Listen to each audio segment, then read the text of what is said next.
ಗದಗ ಬೆಟಗೇರಿ ಶಹರ ಕಾಂಗ್ರೆಸ್ ಪರಿಶಿಷ್ಟ ಜಾತಿಗಳ ವತಿಯಿಂದ ಶಾಸಕ ಹೆಕ್ಕೆ ಪಾಟೀಲ ಅವರಿಗೆ ಸಚಿವ ಸ್ಥಾನ ನೀಡುವಂತೆ ಒತ್ತಾಯ.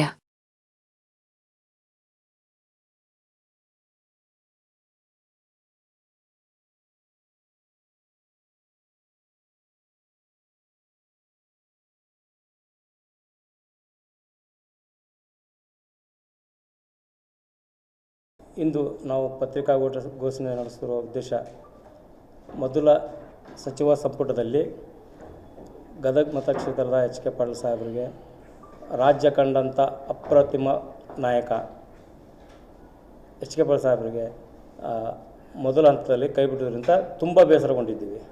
ಆದ ಕಾರಣ ಮುಂದಿನ ದಿನಮಾನದಲ್ಲಿ ಅವರಿಗೆ ಸಚಿವ ಸ್ಥಾನ ನೀಡಬೇಕೆಂದು ನಾವು ಇವತ್ತು ಪತ್ರಿಕಾ ಮುಖಾಂತರ ಆಗ್ರಹಿಸುತ್ತೇವೆ. ನಮ್ಮ ಹೆಮ್ಮೆಯ ನಾಯಕರು ಎಚ್ ಕೆ ಪಾಟೀಲ್ ಸಾಹೇಬರು ಅಪ್ರತಿಮ ನಾಯಕ.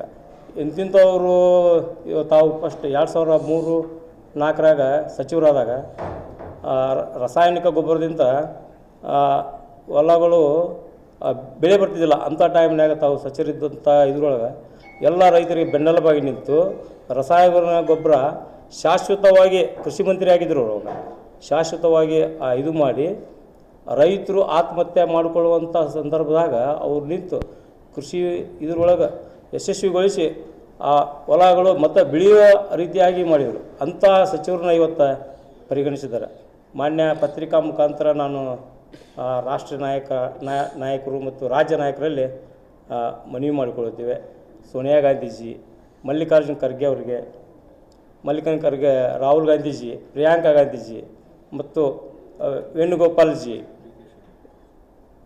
ಸುರ್ಜೇವಾಲಾಜಿ ಅವರಿಗೆ ಮತ್ತು ರಾಜ್ಯದ ಮುಖ್ಯಮಂತ್ರಿಗಳಾದ ಡಿ ಕೆ ಶಿವಕುಮಾರ್ ಅವರಿಗೆ ನಾವು ಮನವಿ ಮಾಡ್ಕೊತೀವಿ. ಮತ್ತು ಅಲ್ಲದೆ ಸಿದ್ದರಾಮಯ್ಯನವ್ರಿಗೂ ಮನವಿ ಮಾಡ್ಕೊತೀವಿ. ಮುಂದಿನ ದಿನಮಾನದಾಗ ನೀವು ಅವರಿಗೆ ಸಚಿವ ಸ್ಥಾನ ನೀಡಬೇಕು. ಅವರು ಎಂತಿಂಥವು ಇದಕ್ಕೆ ಮಹಾರಾಷ್ಟ್ರ ಉಸ್ತುವಾರಿ ಸಚಿವರಾಗಿ ಅವ್ರಿಗೆ ನೇಮಕ ಮಾಡಿದರು ನಮ್ಮ AICC ಅವರು. ಅಂಥವ್ರಿಗೆ ಈ ಸರ್ತಿ ನೀವು ಸಚಿವ ಸ್ಥಾನ ಕೈ ಬಿಟ್ಬಿಟ್ಟಿದ್ದೀರಿ. ಇದು ತುಂಬ ಬೇಸರದ ಸಂಗತಿ ಆಗೈತೆ ನಮ್ಗೆ. ಮತ್ತು ಗಡಿ ಭಾಗ ಬೆಳಗಾವಿ ಮತ್ತು ಮಹಾರಾಷ್ಟ್ರ ಗಡಿ ಭಾಗದಾಗ ಉದ್ಭವನಗೊಂಡ ಹೊತ್ನಾಗ ಆವಾಗ ನಮ್ಮ ಎಚ್ ಕೆ ಪಾಟೀಲ್ ಸಾಹೇಬರು ಅದನ್ನು ಬಗೆಹರಿಸಿದಂಥ ನಾಯಕರು, ಧೀಮಂತ ನಾಯಕರು. ಅಲ್ಲದೆ ಮತ್ತು ನಮ್ಮ ಗದಗಿಗೆ ಎಂತಿಂಥವು ಕೊಡುಗೆಗಳು ಕೊಟ್ಟಿದ್ದಾರೆ ಅವರು.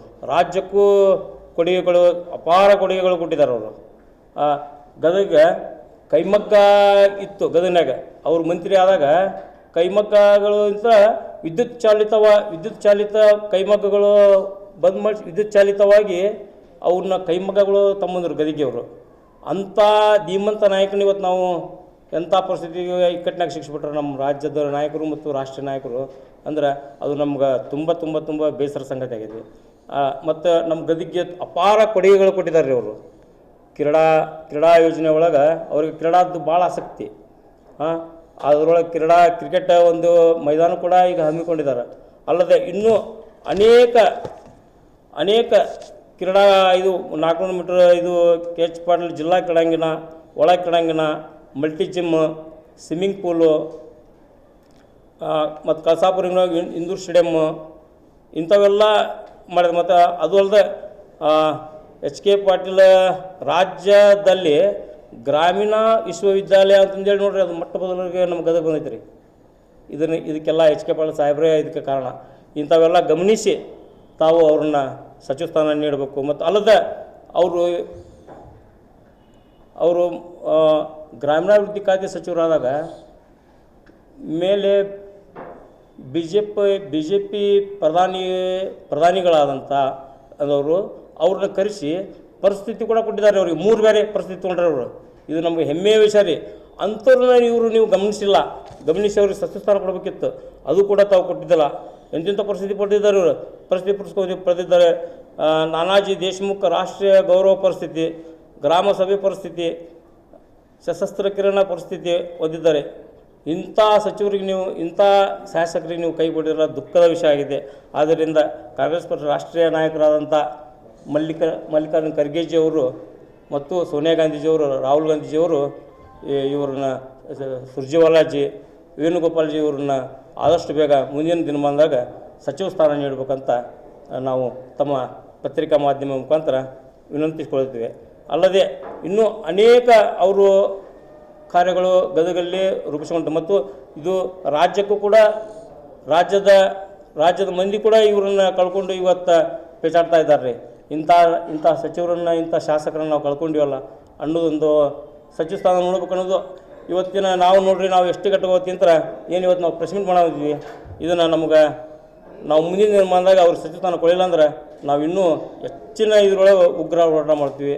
ಅಲ್ಲದೆ ನಾವು ಮುಂದೆ ಈ ನಮ್ಮ ಎಸ್ ಟಿ ಘಟಕ ಗದಗ ಬೆಳಗೆರೆ ಶಹರ ಕಾಂಗ್ರೆಸ್ ಎಸ್ ಟಿ ಘಟಕದವ್ರು ಏನಿದ್ದೀವಿ ಎಲ್ಲನೂ ನಾವು ಪದತ್ಯಾಗ ಮಾಡ್ತೀವಿ, ರಾಜೀನಾಮೆ ಕೊಡ್ತೀವಿ, ಉಗ್ರ ಹೋರಾಟ ಮಾಡ್ತೀವಿ ಅಂತೇಳಿ ಪತ್ರಿಕಾ ಮುಖಾಂತರ ತಮ್ಮಲ್ಲಿ ನಾವು ಬಿಡಿಕೊಳ್ಳುತ್ತೀವಿ. ವಂದನೆಗಳೊಂದಿಗೆ ನಾನು ಗದಗ ತಾಲೂಕು ಅಧ್ಯಕ್ಷರ ವಾಲ್ಮೀಕಿ ಸಮಾಜ ಅಧ್ಯಕ್ಷರಾಗಿಂತ ಆದಪ್ಪ ಮರ್ಯಪ್ಪನವರು. ಏನಿಲ್ಲ, ನಮ್ಮ ಸಾಹೇಬರಿಗೆ ಮುಂದಿನ ದಿನಮಾನದಲ್ಲಿ ಸಚಿವ ಸ್ಥಾನ ಕೊಡಲಿಲ್ಲ ಅಂದ್ರೆ ನಾವೆಲ್ಲರೂ ಎಸ್ ಟಿ ಘಟಕದಿಂದ ರಾಜೀನಾಮೆ ಕೊಡ್ಬೇಕಂತೇಳಿ ನಾವು ನಿರ್ಧಾರ ಮಾಡೀವಿ.